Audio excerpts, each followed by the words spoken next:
So hello mga kabusing, welcome back again to my vlog. So for today's video nga mga kabusing, ang pag-uusapan natin ngayon ay ang official candidate na nga ng Miss Grand Philippines 2025.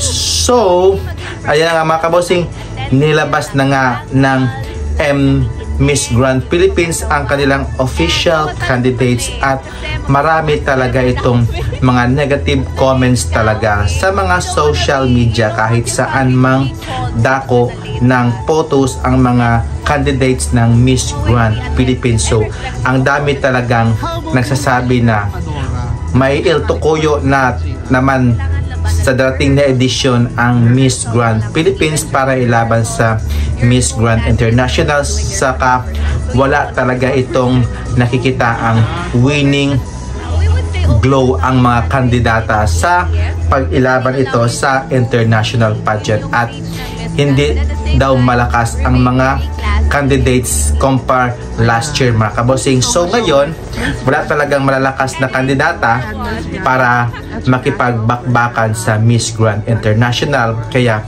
ang dami talagang mga negative comments ng mga kahit mga local itong mga Pilipinos, dami talagang nagbabash sa Miss Grand Philippines na wala talagang malalakas na makakalaban at syempre walang magandang candidates ang mga Miss Grand Philippines candidates. So what do you think mga kabosing?